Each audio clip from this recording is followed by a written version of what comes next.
그 다음 이슈는 자 운동권에게 너무 중요한 이슈. 운동권의 존재 이유를 자 상징한 이슈. 기간제법 개정 논쟁. 이거는 누가 준비한 거죠? 이것도 조정님인가요? 예, 이것도 이제 도적이 준비를 했는데 숫자가 나오고 이렇기 때문에 이거 그쵸. 도정님이 숫자 나오고 야 아까 분명히 이제 이걸 기계로 준비했다고 얘기하는 것 같은데. 예, 뭐 제 모시기 친구의 이제 도움을 많이 받았는데요. 친구의 도움 받았다. 네네. 야, 근데 힐러님은 계약직으로 일해본 적 있지 않아요? 계약직으로 일해본 적 있죠. 네. 네.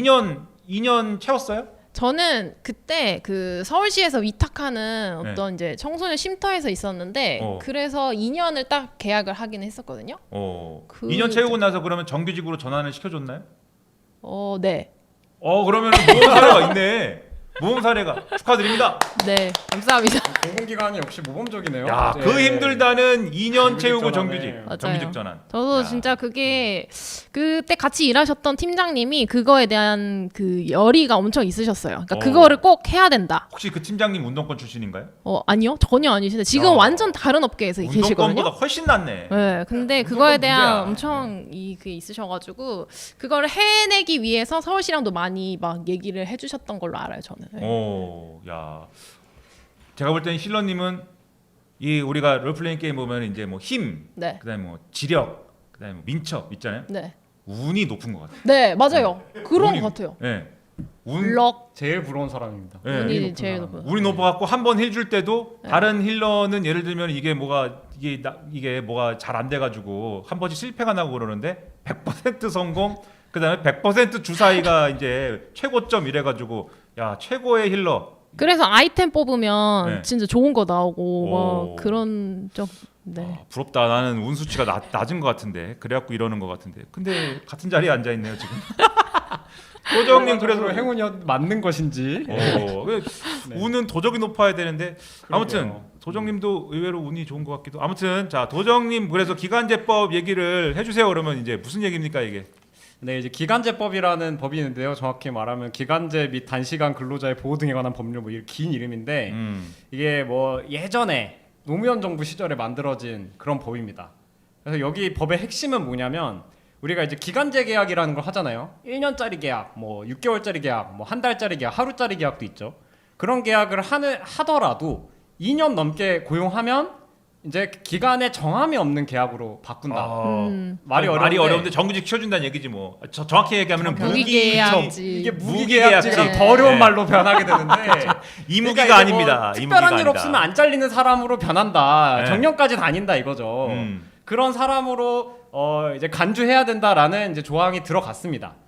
근데 이렇게 하고 나니까 어떤 문제가 생기냐면 2년만 쓰고 버리고 2년만 쓰고 버리고 이게 말하자면 관행처럼 되는 거예요. 그러니까는 무기계약직. 그러니까 이거 뭐 안정적인 이 직원으로 전환시켜 주기가 싫어서 그러면 인건비 부담이 생기니까 그렇죠? 많은 사람들이 겪고 있는 문제예요. 그렇죠? 1년 11개월까지만 딱 해 주고 그다음에 또 넘어갈 때쯤 되면은 계약 해지해 버린다.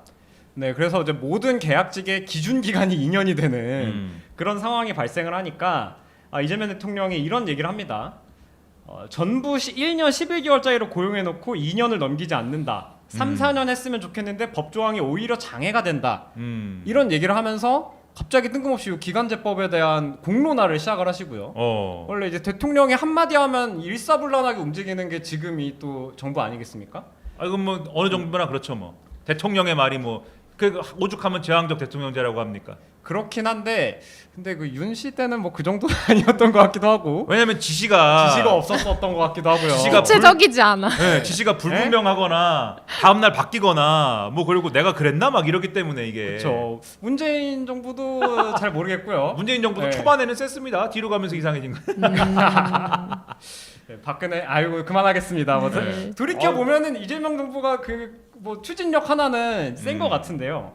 그런 점에서 이 말을 갑자기 폭탄 선언을 하니까 이게 대체 무슨 뜻인가라는 이제 대혼란이 운동권들 사이에 지금 퍼지고 있습니다. 아 그래요? 그러니까 4월 10일에 민주노총 불러서 간담회를 했는데요. 네. 그 간담회에서도 이렇게 얘기를 해요.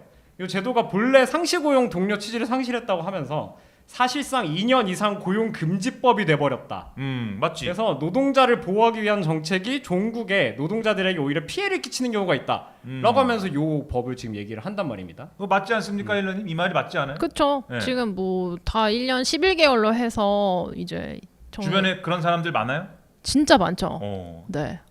거의 일반적이죠, 이제는. 네. 그리고 그래서 1년 11개월 하고 계약을 그만두고 다시 그분이랑 다시 일을 하는데 다시 계약을 하는데도 또 1년 11개월로 하고 그렇게 해요. 리셋 계약을 네. 하는. 리셋 계약을 하죠. 야, 이런 참담한 일이. 네, 그런 꼼수들이 지금 넘치고 있는데, 근데 약간 또 주목해볼 만한 지점은 이거를 하려고 했던 사람이 사실 이재명 대통령이 처음이 아니에요. 처음 시작했던 건 사실 박근혜 대통령 시절에 노동개혁이라는 이유로 그때 뭐 우리 운동권들은 이제 노동계약이라고 또 그걸 부릅니다. 네, 그랬어요? 뭐 여러 이제 노동계약 패키지들 중에 하나로 비정규직 사용 기간을 4년으로 늘리겠다라고 했었는데 그 당시 이재명 대통령 당연히 반대했었던 그런 정책이었던 거죠. 그래서 이제 한번 생각을 해볼 필요가 있습니다. 2년 초과할 경우에 무기계약직으로 전환되는 이 규정이 정말 문제인가? 이것 때문에 2년 이상 고용이 금지되는 효과가 발생하나? 한번 생각을 해봐야 되는데. 생각해봐야 돼요. 예, 준비된 거를 지금 읽고 있습니다. 사실상. 아, 그래요? 네. 따져봐야 한다. 나는 따져봐야 된다고 도적은 생각합니다. 처음부터 끝까지 따져본다. 네네. 예. 열쇠가 들어가는지 안 들어가는지. 맞습니다. 예. 이게 또 함정이거든요. 아, 그렇죠. 함정 풀려면은 그렇죠. 처음부터 2년 끝까지. 이상 금지라는 게 함정입니다, 사실. 그래요? 네. 왜냐면 기간제 근로계약의 본질이 좀 해고를 쉽게 하는 제도라고 저는 생각하거든요. 아, 그렇죠. 우리 지금 근로기준법에 해고는 원칙적으로 정당한 이유가 없으면 할 수 없습니다. 그렇죠. 네. 그 뭐냐, 그 근로자의 어떤 귀책 사유가 없으면 해고할 수 없다는 거예요. 그러니까 너가 뭘 엄청 잘못하거나 징계를 받거나 아니면 뭐 저성과가 막 엄청 누적되거나 아니면 뭐 정리해고를 회사가 너무 경영이 어렵거나 이런 게 없으면 웬만하면은 해고가 하면 안 된다. 왜냐하면 일자리라는 게 사회적으로 보호될 필요성이 워낙 크고 또 노동자가 워낙 또 여유에 있지 않습니까? 상대적으로 그런 어떤 노동자의 보호의 취지가 이렇게 담겨 있는 건데 근로기준법에. 근데 이 기간제 근로계약은 기간이 끝났다는 이유만으로 해고를 정당하게 합니다.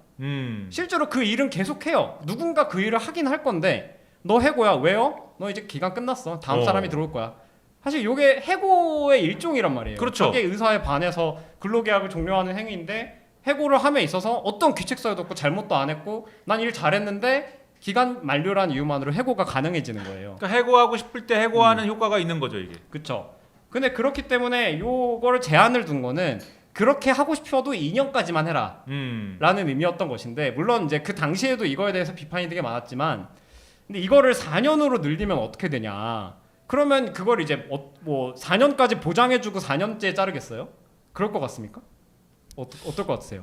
그냥 단순하게 생각하면 2년이 4년이 된다면 2년째에 자르니까는 4년째 자르지 않을까? 그냥 계산을 그냥 산술적으로 하면은 그런 생각이 먼저 들죠. 네. 근데 현실은 어떠냐면 지금 2년이어도 1년 만에 자르는 사람이 있고 3개월 만에 자르는 사람이 생깁니다. 왜냐하면 이제 기간의 정함이 있기 때문에 그 기간이 만료됐다는 이유만으로 자르는데요. 애초에 계약을 뭐 짧게 할 수도 있는 것이고. 대표적인 예시로 뭐 쿠팡 물류센터 노동조합 했다고 잘랐거든요. 노조 간부들 다 잘랐습니다. 그 이유가 뭐냐면 기간 만료예요. 그렇죠. 그냥 기간이 끝났으니까 넌 종료된 거야. 그냥 해고야. 그걸 지금 법정에서 다투고 있는데 이런 게 이제 2년 안에서만 벌어지는 게 아니고 4년 동안 벌어진다는 거예요. 그러면 이제 4년이 지날 때까지 나는 계속 그 불안정한 상태. 언제든 기간 만료면 해고되는 상태. 그러니까 사장 말 무조건 잘 들어야 되고 노조하면 안 되고 일 열심히 해야 되고 뭐 이 모든 것들을 다 해야 되는 불안정한 상태를 4년으로 늘린다는 말인 거거든요. 그럼 뭐 2년씩 반복해서 하냐 아니면 4년 동안 그 불안정한 상태 유지하냐. 그럼 그게 뭐 오히려 이제 노동자한테도 유리한 게 맞느냐라고 질문할 수밖에 없는 것 같아요. 그리고 이제 한편에서는 그런 생각도 해야 되는데 그럼 지금은 왜 모든 사람을 기간제로 안 뽑고 어떤 사람은 정규직이냐. 그렇게 하지 않을 이유가 자본가들한테도 어느 정도는 있는 거잖아요. 왜냐면 2년만 하고 또 갈아치우려면 새로 사람 뽑아가지고 교육시키고 숙련시켜가지고 좀 쓸만해지면 2년 되니까 나가야 되고 이럴 바에 정규직으로 하자라는 생각이 들 수도 있는 건데 4년이면은 한 1년 교육시키고 3년 쓰다가 또 버릴까? 이 생각할 수도 있을 것 같아요. 그러니까 말이죠. 그럼 오히려 그럼 기간제를 확대하는 법 아니냐? 확대하는 것이다. 이런 의문을 또 가지지 않을 수 있을까? 그래요? 네. 네. 야, 그래서 어쨌든 4년으로 하더라도 본질적인 건 변하지 않는 것이다. 그치. 결국은 그 얘기인 거잖아요. 그렇죠? 지금 2년으로 하는 것에서 벌어지는 2년 한도에서 벌어지는 수많은 여러 부조리들이 4년으로 이 어떤 그 기간을 늘린다고 해서 해소가 되지 않고 오히려 그 4년이라는 기간 동안 그 부조리한 일들이 계속 되는 것이다. 이게 핵심인 거 아닙니까? 어떻게 생각하세요, 일론님? 4년으로 하면. 근데 도장님 말씀하신 것처럼 당연히 그렇게 될 것 같거든요. 지금도 이제 2년으로 되어 있지만 1년 11개월 하고 이제 해고를 하잖아요. 네. 기간 만료로 해고를 해요. 그럼 또 사람을 뽑아야 되는데 그럼 그 사이에 사실 그 기간 공백이 있잖아요. 업무의 공백이 있잖아요. 그렇죠. 그럼 이제 그 업무의 공백을 다른 사람이 채워줘야 되는데 그럼 그 사람이 또 짊어질 어떤 노동의 강도가 또 높아지는 거고 계속 이제 그런 게 누적되는 건데 이제 뭐 그거를 4년으로 한다고 해가지고 그런 게 없어지겠냐 이런 거는 아닌 거죠.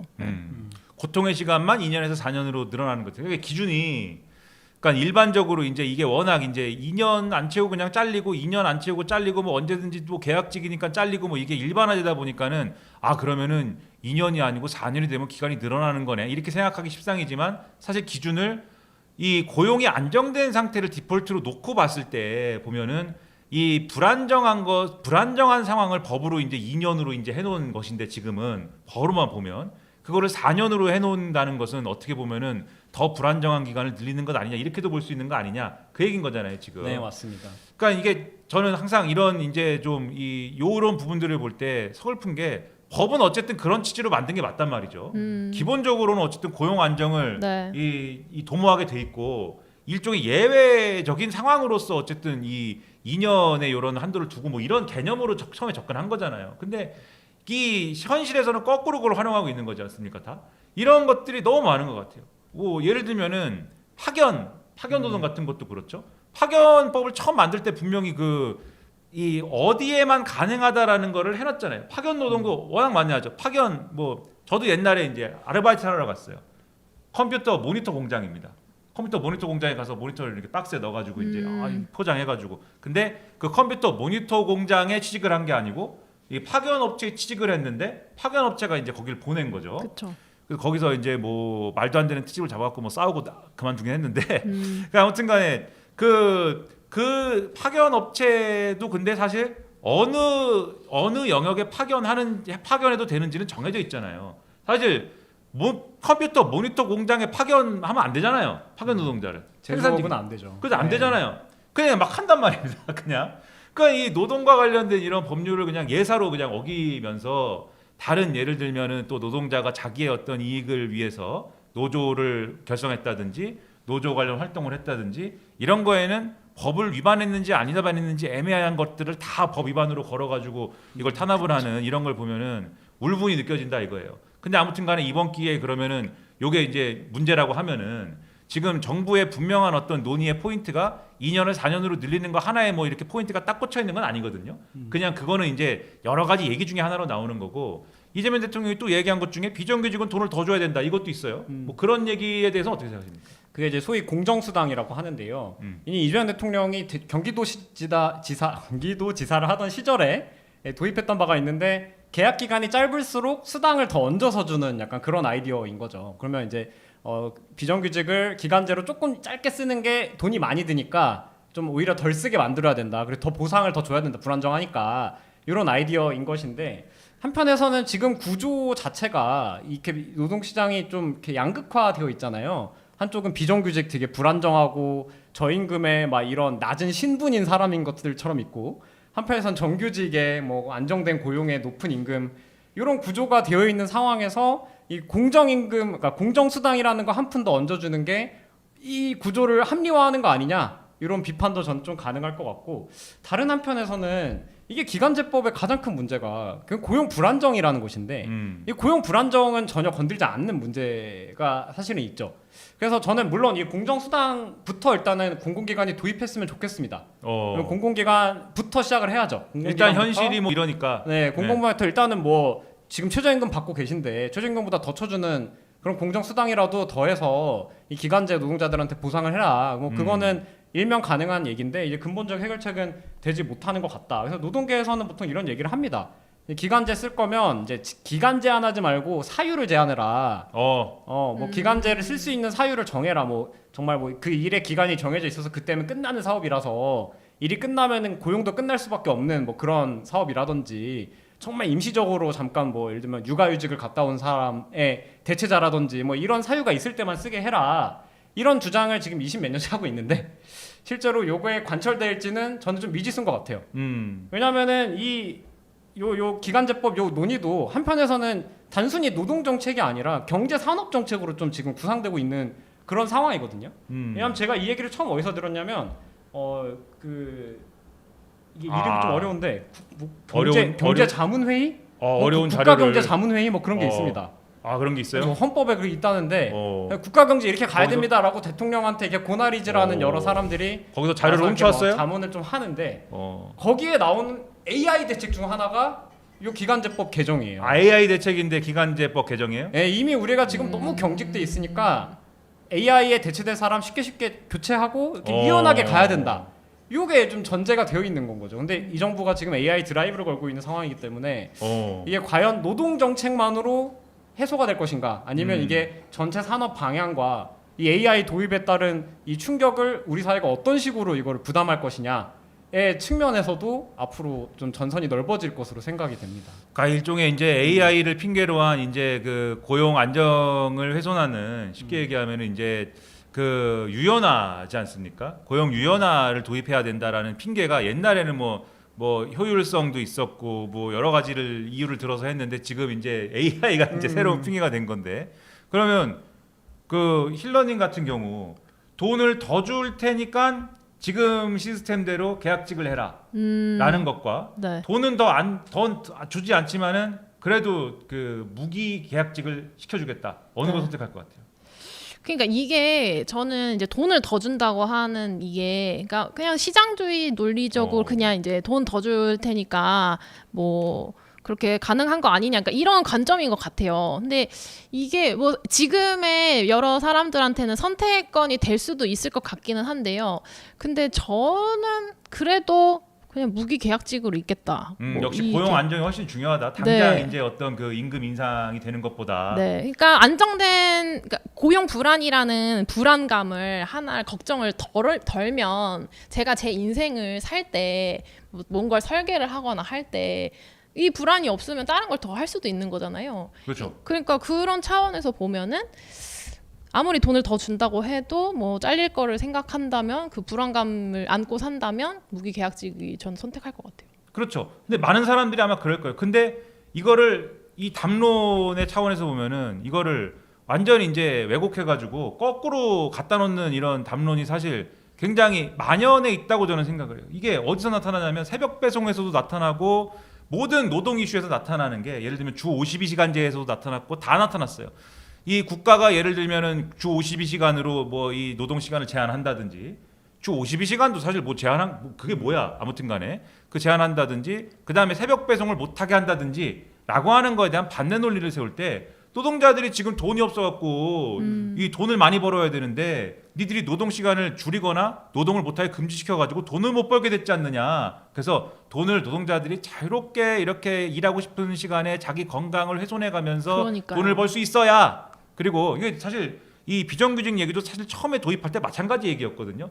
노동자들이 자기가 갖고 있는 창의성과 능력을 자유롭게 발휘할 수 있도록 고용을 이렇게 마치 맞아, 이렇게 여러 유연하게 가지로 뭐 해서. 이렇게 여러 가지 적용하면서 할 수 있어야 네. 그래야지 이제 모두가 행복하고 이제 월급도 많이 받고 그래서 그때 이제 들어온 이 드라마 이런 것들 중에 뭐 파견의 품격 이런 것도 있고 그게 사실 그 일본 드라마입니다 원래는. 예, 요즘에 넷플릭스에 있어요 또 일본판이 뜹니다 넷플릭스에. 이거 그 얘기하면 또 길어지니까 일본 드라마 얘기하면 길어지니까 안 하는데. 저도 알고 있습니다. 파견의 근데 그게 마치 분들이 아는 드라마. 그쵸? 예. 아 운동권이니까 안다. 제목도 파견의 품격이 뭐야? 실제 그게 원 제목이 아닙니다. 그게. 그 아무튼간에. 한국적이에요. 예, 그러니까 그 뭘 노리는지가 이게 나오지 않습니까 벌써?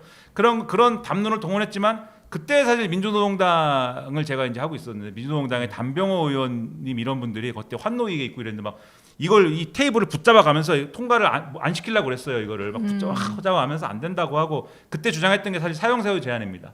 지금 아까 파견법 얘기했지만은 이런 2년 고용 의제라고 그러고 뭐 아무튼 뭐라고 여러 가지 이름을 불렀지만은 이 2년 제한이라는 거를 쓰는 데를 제한해야지, 기본적으로 제한해야지. 이걸 일반적으로 해놓으면은 지금 오늘날 우리가 겪는 상황이 된다라고 예고하고 예언했는데 들어주지 않았어요. 아까 말씀드린 그러한 유연화 논리 때문에, 유연화가 돼야 모두가 이득이고 모두가 행복해진다라고 했기 때문에. 근데 지금 그렇게 됐느냐? 그렇지 않단 말이죠. 그래서 기왕 이 얘기가 나온 김에 이거를 정말 이 2년 하고 잘리는 이거를 고치고 싶으면은 AI 시대를 대비하는 유연화의 그런 논리인 것이 아니고 이제는 고용 안정을 실제로 제고하는, 옛날에 분명히 운동권들이 제한했는데 기각된 사용사후 제한까지 포함한 이런 얘기를 같이 붙여놓고 논의를 해야 그나마 제대로 된 대안이 나오지 않을까라고 생각을 하고 방금 홍성만이 한숨을 쉬었습니다. 왜냐면은 지금 이 시간이 9시 25분이 됐는데 지금 남은 분량 20분 동안 해야 돼요. 그래서 20분 동안 2개 주제를 해야 된다 이거죠. 대박. 그래서 홍성만은 한숨을 쉴 수밖에 없지만은 어쩔 겁니까? 내가 진행하는데.